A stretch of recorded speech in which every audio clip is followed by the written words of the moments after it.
Alright, this is just going to be a quick and dirty video on how to do a proper pin and weld. This one's for an AR-10, and we went ahead and mic'd the outside diameter, so we know it's 866.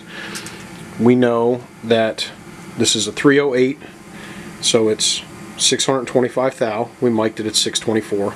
We'll call it 625. So if you take 0.866 and minus 0.625, you get 0.241, and that is the difference between the outside diameter of the threads and the outside of this muzzle brake. Split that in half, one for each side, so divide by 2 gives you 120 thousandths and a half, call it 120. Now we want to drill 55 to 60 thousandths into the threads, and the reason for that is it makes it a lot easier to undo this if you ever wanted to. You can simply mill the head of the weld off. You can grab a pair of pliers or a wrench and rock the muzzle brake back and forth because it's a crush washer. It'll push the pin up and it'll allow it to unscrew. But you've got to machine off the weld to do that. So it's not easily reversible. So it is legal for a pin and weld for permanently attached. But it just comes out nicer that way. Some people will do a rod all the way through the side. Alright, battery died on the flashlight. So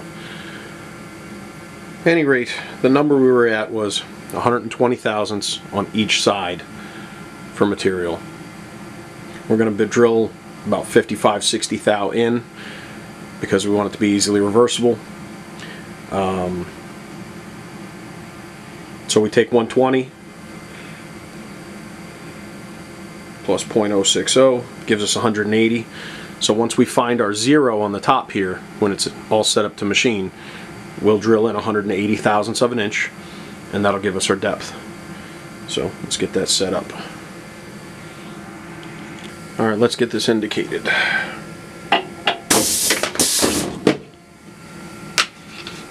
I really need better lighting in here. I have plenty of lighting for me to machine, I just don't have plenty of lighting for videotaping. Hence the cheesy snap-on flashlight. 700 RPM, 1000 step.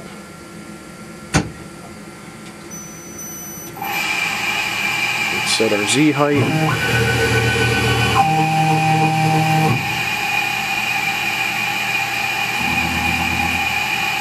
It's about good. Zero that out. This will be the same on the other side.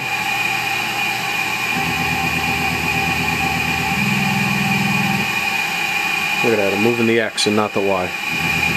So I'm paying attention to the camera.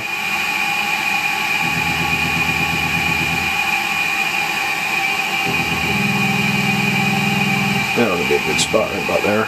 Zero that out.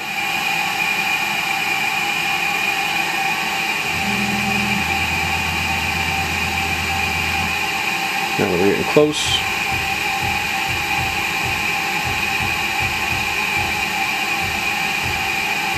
And there's our edge.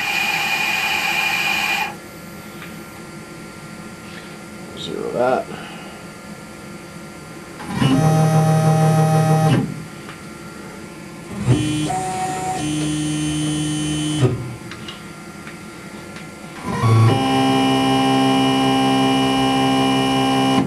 Bring that down to Z. Z0.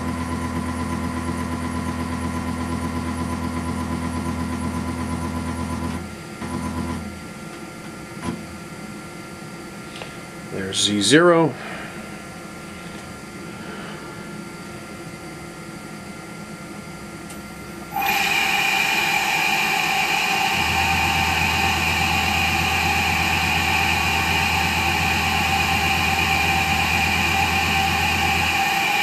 We're getting close.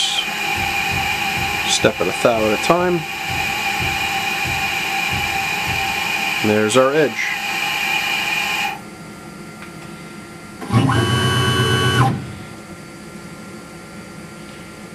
Take our edge, divide by 2.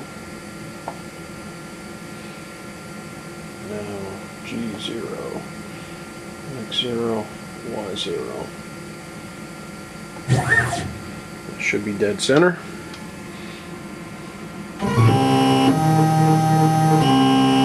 And it is. Now all we have to do is indicate our hole, so when we use our drill bit, we don't shatter the carbide drill. That I will do off camera. Now we got our X and Y0. To get our Z0, we'll just touch off with a piece of paper, but we won't do it over the hole because that won't be accurate.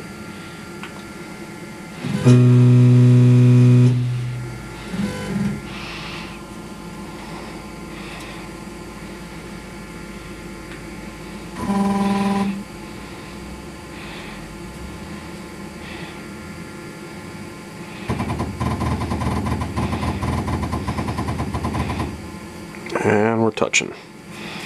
There's our 0 for Z.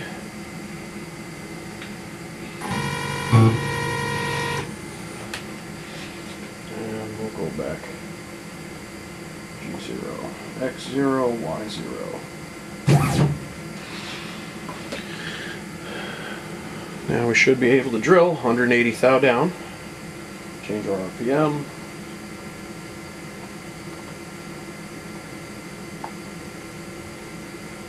And I'm not going to bother to write a program for it, I'm just going to jog it down nice and slow because it's carbide, it'll handle it fine.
That is perfect. I can see the edge of the threads.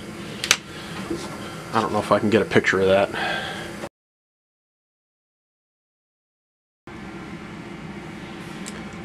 So we used W1 drill rod and we shape the point of it to the shape of the drill bit roughly, so it fits in there perfect.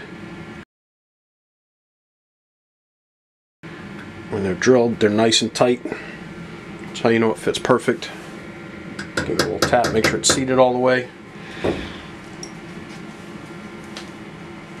Then we will grab a fancy high-tech piece to mark where we're going to cut it.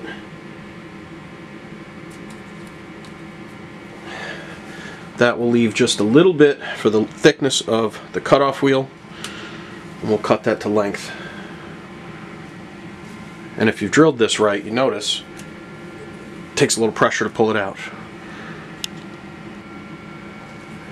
Now our piece of drill rod is in there. I like to use a punch just to give it a tap, just to make sure it's seated all the way.